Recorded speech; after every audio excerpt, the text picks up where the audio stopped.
ياسمين عندها 28 سنة، ماتت على ايد جوزها المهندس محمد. ايوه زي ما سمعتوا، مهندس يعني حد متعلم والمفروض انه عاقل ومحترم. بس المتعلم ده ولا فرق معاه الناس ولا فرق معاه بنته اللي عندها 1.5 سنة لسه، اللي كانت في حضن امها وخلص عليها قدامها في الميكروباص. ولحد دلوقتي الناس الشاهدين على الجريمة مش مصدقين ان ده مشهد حقيقي. ام تموت وبنتها في حضنها قاعدة بتبكي وبتصرخ من الخوف ومش فاهمة اي حاجة، واب اتجرد من كل معاني الانسانية والابوة وقتل مراته وام بنته بدم بارد، وكان كل همه هي ماتت ولا لسه. وبدأت حالة من الصدمة والرعب يعيشها أهالي محافظة الإسكندرية بعد جريمة محمد وياسمين اللي حصلت في الساعات الأخيرة. فيا ترى إيه هي قصة محمد وياسمين، وإيه اللي خلى جوزها يعمل فيها كده بمنتهى الوحشية والقسوة ويحرم بنته من أمها للأبد؟ كل الأسئلة دي هنجاوب عليها النهاردة في قصتنا اللي توجع القلب، خصوصا على الطفلة البريئة اللي راحت ضحية أب أقل حاجة ممكن نقولها عليه إنه مش إنسان.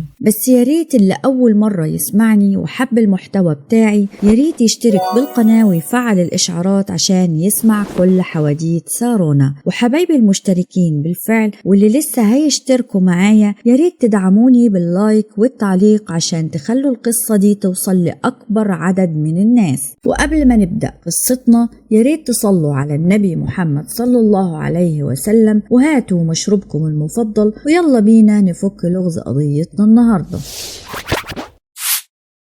ياسمين هي سيدة عندها 28 سنة في وقت ما حصلت الوقعة يوم الاثنين 7 من شهر أكتوبر من سنة 2024. بس لو رجعنا بالزمن ل3 سنين ورا هنلاقيها كانت عايشة مع أهلها، هم أبوها وأمها وأختها في بيتهم الموجود في منطقة أبو قير في محافظة الإسكندرية، وهم عيلة مرتاحة ماديا ومن أشهر عائلات اسكندرية، وكانت بتدرس في كلية الآداب جامعة اسكندرية وتخرجت منها واشتغلت مدرسة لغة عربية في واحدة من المدارس هناك، وبقى عندها دخل مادي كويس، وكانت محبوبة جدا من تلاميذها لأنها شخصية طيبة جدا ومحترمة وبتحب تعمل خير على قد ما تقدر. وياما شاركت في حملات إطعام، وياما ادت لتلاميذها اللي مش قادرين يدفعوا دروس بالمجان وحاجات من دي كتير. بس لو رجعنا كمان سنة واحدة لورا، يعني من 4 سنين تقريبا قبل الوقعة، كانت وقتها ياسمين عندها 24 سنة. هيدخل معانا بالأحداث شخصية جديدة وهو محمد الصافي اللي اتعرف على ياسمين عن طريق واحدة صاحبتها. صاحبة ياسمين دي عرفت محمد وياسمين على بعض وحصل ما بينهم إعجاب متبادل، وفعلا محمد راح لبيت ياسمين اللي موجود في أبو قير في اسكندرية وتقدم لها بشكل رسمي. وعشان نعرف مين هو محمد، فمحمد ده هو راجل حاليا عنده 35 سنة، يعني من 4 سنين فاتوا كان عنده 31 سنة تقريبا، وكان وقتها مقيم مع أهله في بيتهم الموجود في كفر الدوار في محافظة البحيرة، يعني هو من محافظة تانية. وبالنسبة للمؤهل بتاعه فالراجل مهندس، وكمان شغال مساعد مهندس في واحدة من الشركات الكويسة، وكان باين عليه انه انسان كويس ومفيش عليه اي علامة غير طبيعية تخلي اهلها يشكوا فيه. لكن هل الصورة دي فضلت جميلة للنهاية؟ هو ده اللي هنعرفه دلوقتي. نرجع تاني للوقت اللي محمد اتقدم فيه لياسمين، يعني من 4 سنين تقريبا، وفعلا وقتها اهل ياسمين سألوا بنتهم عن رأيها وهل هي موافقة على الارتباط بمحمد، فكان ردها انها موافقة. وعشان كده بدأوا يسألوا ويتأكدوا هل الراجل ده فعلا مناسب لبنتهم ولا لأ. ومع ان ظروف محمد المادية ما كانتش احسن حاجة وكان مستواه المادي اقل منهم بكتير، لكن والد ياسمين ما فكرش بالشكل ده وقال لمحمد احنا بنشتري راجل، وبما انه باين عليه انه حد محترم وراجل مهندس قاموا موافقين عليه وقعدوا مع اهله واتفقوا على كل حاجة. وفعلا تمت خطوبة ياسمين ومحمد اللي استمرت 1 سنة تقريبا، وطول السنة دي ما ظهرش اي حاجة مش مظبوطة على محمد، ودايما هما الاتنين متفقين وما حصلش اي خلافات ما بينهم، يعني كانت خلافات بسيطة كده زي اي 2 مخطوبين، وما كانتش خلافات كبيرة تمنعهم يرتبطوا ببعض. وعشان كده بعد السنة دي ما خلصت قاموا واخدين الخطوة الكبيرة واتجوزوا، وده كان من 3 سنين. وفي الوقت ده والدها جاب ليها شقة عشان يقعدوا فيها في منطقة تصن في اسكندرية، وده من وجهة نظري كان اكبر غلط من أبوها والسبب الرئيسي في كل الأحداث المرعبة اللي جاية. واتجوز محمد وياسمين وكانت حياتهم في البداية هادية ومستقرة وجميلة وما فيهاش أي مشاكل ومحدش كان بيسمع ليهم صوت، ويكمل ربنا فرحتهم ويرزقهم ببنوتة جميلة بعد 1.5 من جوازهم. ولحد هنا ينتهي الجانب الحلو المضيء من قصة ياسمين، وهنبدأ دلوقتي ندخل في الجانب المظلم من حكايتنا.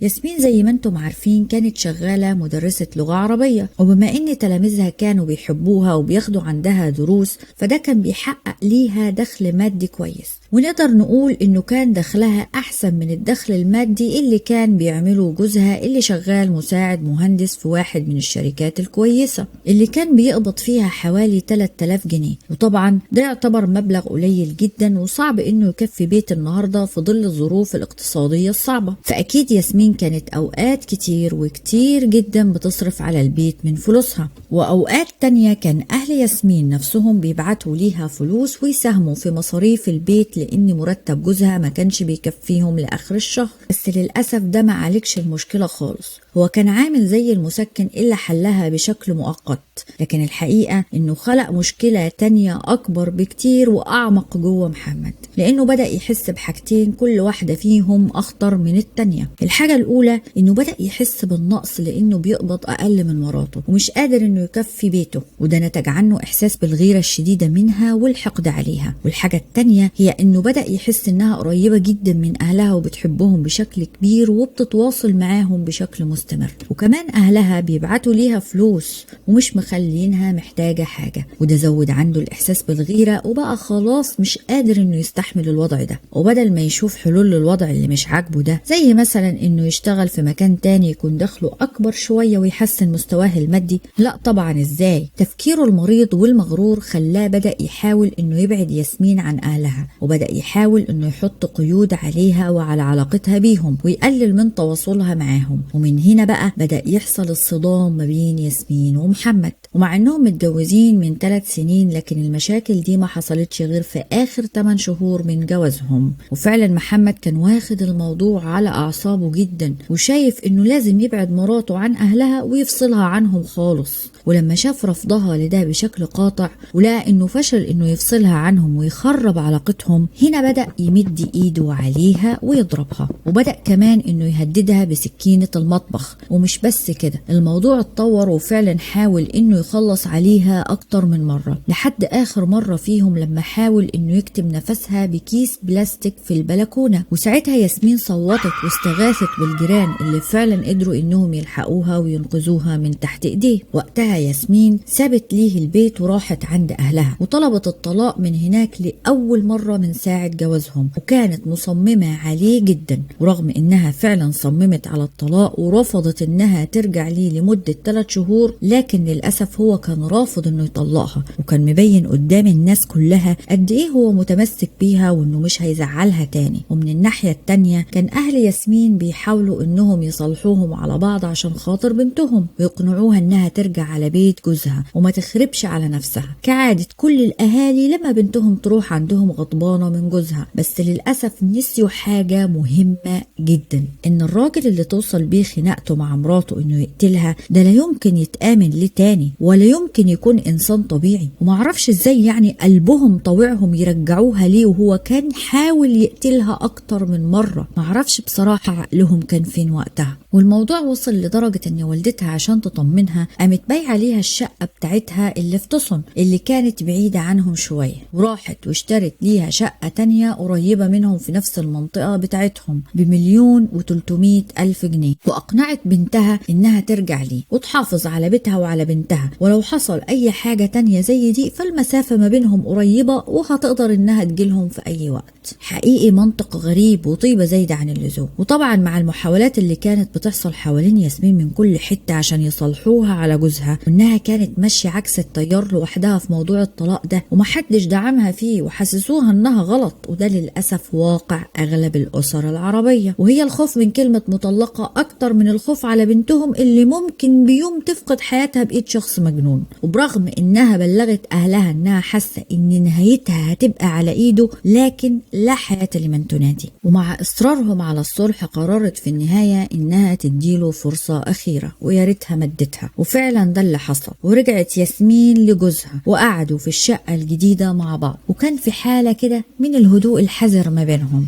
بس الحاله دي ما طولتش كتير واستمرت لايام بس، وبالتحديد لحد قبل مشهد النهايه بيومين 2 تقريبا، لما حصل خلاف تاني ما بين ياسمين وجوزها، والاغرب سبب ممكن انكم تسمعوه. وده طبعا مش مستبعد على شخصيه غريبه زي محمد، هو انه دخل عليها لقاها بتكلم والدتها في التليفون. وفعلا محمد كان شايف ان ده سبب كافي انه يعمل خناقه معاها، وعمل خناقه كبيره جدا معاها، وساعتها طلبت منه الطلاق للمره التانيه. ومحمد قال لها وقتها ده بموتك ومش هسيبك. وبعد الخناقه دي بيوم او 2 يقنع محمد مراته ياسمين انهم يروحوا في زياره لاهله الموجودين في كفر الدوار في البحيره، وده عشان ينسوا الخلافات اللي ما بينهم شويه ويصفوا النفوس والامور ترجع لطبيعتها. وفعلا ياسمين بحسن نيه وثقه زايده اقتنعت ووافقت على اقتراحه، وتبدا خطوط النهايه تترسم بقصتنا. ويطلعوا من بيتهم يوم الاثنين 7 من شهر اكتوبر من سنه 2024 الساعه 7 صباحا تقريبا. وقتها شافتها خالتها اللي طلبت منها انها تعدي عليها وتقعد معاها شويه، وساعتها ياسمين قالت لها انها رايحه دلوقتي مع جوزها عشان يزوروا والدته واهله. طبعا لانه كان مانع ياسمين انها تتواصل مع اهلها، فهم ما كانوش يعرفوا انها رايحه معاه عند اهله في اليوم ده. بس ياسمين وعدت خالتها انها تخلص المشوار ده وهترجع لها وتعدي عليها بالليل.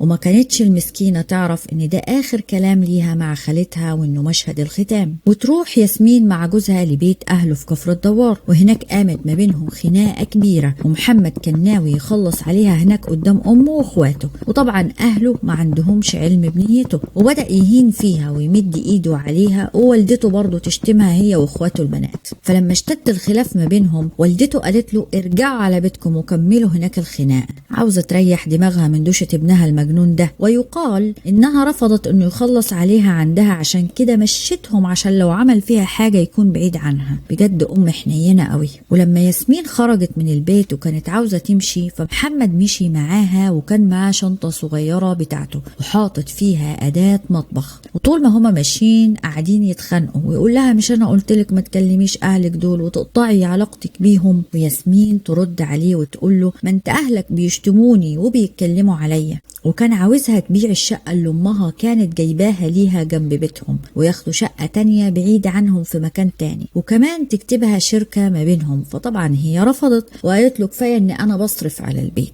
وقفوا بالليل في الطريق عشان يستنوا مواصلة ترجعهم من كفر الدوار لاسكندرية، وكان في سواق ميكروباص ومعاه واحد صاحبه راكب قدام معاه ماشي على الطريق الزراعي، وشاف ياسمين وهي واقفة على الطريق وشايلة بنتها اللي عندها 1.5 سنة، وواقف معاها جوزها محمد ومستنين اي مواصلة يركبوها. راح الراجل وقف ليهم بالعربية وركبوا معاه فيها وطلع بيهم لحد دلوقتي وكل حاجة طبيعية. لكن الغريب بقى ان فجأة سواق العربية ده والراجل اللي معاه سمعوا صوت صراخ صعب جدا جاي من وراهم، وصوت حركة مش طبيعية. وفعلا لما بصوا ورا شافوا مشهد اقل حاجة ممكن تتقال عنه انه مرعب جدا. المشهد ده كان عبارة عن ياسمين وهي حاضنة بنتها ونازل منها شلالات حمراء من رقبتها ومن جنبها، وجوزها ماسك في ايده أداة حادة متغرقة احمر ولسه بيتعدى عليها بيها. وطبعا وقتها الراجل وقف العربية ونزل منها بسرعة هو وصاحبه اللي كان راكب معاه قدام، ولقوا ان جوزها محمد بيحاول يهرب اول ما العربية وقفت. لكن ده بقى اللي هو فشل فيه، وقدر صاحب العربية ومعاه صاحبه يمسكوه ويسيطروا عليه، وقدروا انهم يكتفوه وياخدوه متكتف على اسم شرطة المنتزه تاني اللي كان قريب جدا منهم. وفعلا دخلوا بيه الاسم وهم مكتفينه ومسكينه جامد.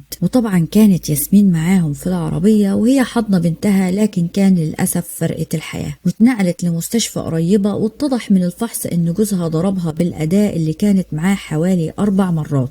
منهم مرة كانت في منطقة حيوية جدا في الرقبة، ده غير الآثار اللي كانت على كف إيديها، وده معناه إنها مسكت السن بتاع الأداة دي في محاولة لإبعادها عنها أو عن بنتها. وبالنسبة لجوزها فهو طبعا بعد تسليمه للشرطة وقتها بدأت معاه التحقيقات، وطول ما محمد جوزها في تحقيقات رجال الشرطة عمال يسأل نفس السؤال: ماتت؟ هي ماتت؟ وعايز قلبه يطمن ويتأكد إن مراته ماتت. حقيقي أنت إنسان قذر جدا بكل معاني الكلمة، يعني مش كفاية إنك عملت جريمة بشعة، لا وكمان عاوز تتأكد إنك عملتها صح وتمت بنجاح. أما أنت غريب يا أخي. واعترف في التحقيقات إنه هو اللي عمل كده في ياسمين، وإنه كان شاري الأداة الحادة دي ومخبيها معاه عشان يقتلها لو صممت على رأيها، وقال إنه عمل فيها كده بسبب الخلافات العائلية المستمرة وغيرته الشديدة من علاقتها بأهلها. وتم بعدها حبسه على ذمة التحقيقات لحين تحويله للمحاكمة الجنائية. وخلال حدوث كل الأحداث دي كانت خالة ياسمين وأهلها مستنيين منها أي مكالمة، لكن ده ما حصلش على غير عادتها، وقعدوا هم يرنوا عليها ويحاولوا يكلموها لحد الساعة 4 العصر تقريبا، وما كانش فيه أي استجابة منها. واستمر الوضع على كده لحد ما فجأة وصلهم اتصال من ياسمين، وأول ما فتحوا المكالمة لقيوها بتقول ليهم: الحقوني، محمد رفع عليا السكينة وعايز يخلص عليا قدام أمه. وفي نفس اللحظة قامت المكالمة مقطوعة وتليفونها اتقفل. وطبعا حاولوا بعدها انهم يرنوا عليها كتير لكن ما كانش فيه فايدة، وساعتها حاولوا انهم يتصلوا على جوزها لكن برضه هو كمان كان قافل تليفونه وما فيش اي استجابة، فما لقوش وقتها حد يكلموه غير والدته اللي طبعا اتصلوا عليها فورا. وساعتها على حسب كلام خالة ياسمين قالت ان والدة محمد ردت عليهم وقالت ليهم: ده ولد مش متربي وقليل الادب وتصرفوا معاه لما يجي عندكم. وده معناه انهم ما بقوش عندها، وان تقريبا الامور خرجت عن سيطرتها خالص لما كانوا موجودين عندها.